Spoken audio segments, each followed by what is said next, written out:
How long can a patient typically expect to have pain after their spinal surgery? It depends on the surgery. If, for instance, say a decompression for nerve pain, it's not uncommon, although not guaranteed, that the pain relief is usually significant soon. It's like right after the surgery. What they swap for the pain down their leg is an incisional pain in their back, but that's not usually a problem. It's usually manageable. If you have back pain as your main feature and you have a spine surgery on your back, the pain may take a while to go away. And in fact, sometimes it might be even a little worse after the surgery because you've had back pain and now you have a spine surgery pain. But that's still manageable too. So the short answer would be the pain that you had before the surgery is usually different after the surgery. I tell patients that the surgical pain is usually improved a fair amount at 4 or 5 days post-op, and usually 3 or 4 weeks is when they really notice that it's going to finally go away. And then in about 6 to 8 weeks, it's typically gone completely. So how long is the hospital stay, or are most of them simply outpatient? Some of them are. The dorsal stimulators, which we talked about earlier, are generally almost universally outpatients. The decompressions, the ectomies, appendectomy, we talked about ectomies, facetectomy, hemilaminectomy. The decompressions, removing bone spurs, removing discs, are if the patient's reasonably healthy, and it's maybe just 1 or 2 levels that we do the surgery, they typically go home that day. I don't get locked into they have to go home that day because what you don't want to do is send a patient home who appears to be having some problems only to have them come back at 3 o'clock in the morning to the emergency room with problems because it could be a long drive. So, but if they're doing well after the surgery, we send them home.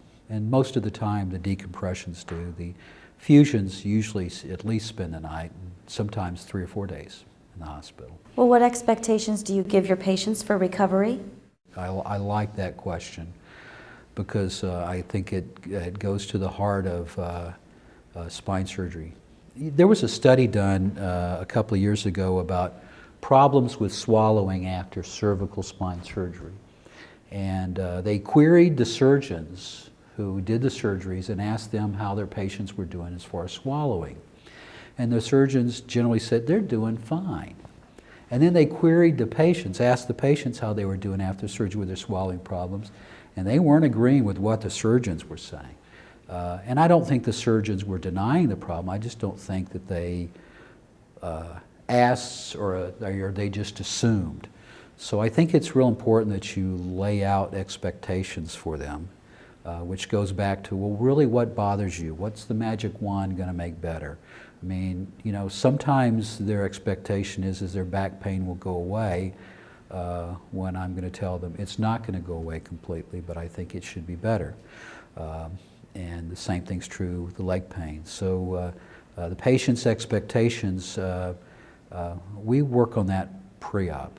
And I try to be brutally honest about what to expect. I use the terms like unhappy, no smile on their face, no song in their heart post-operatively for a while. In some situations that's true, but in other situations I expect them to do well right off the bat.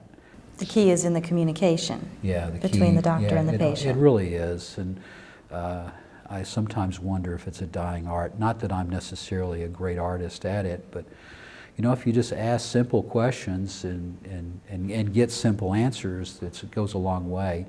The problem is when you talk to patients, they use the words this, that, and it for pain.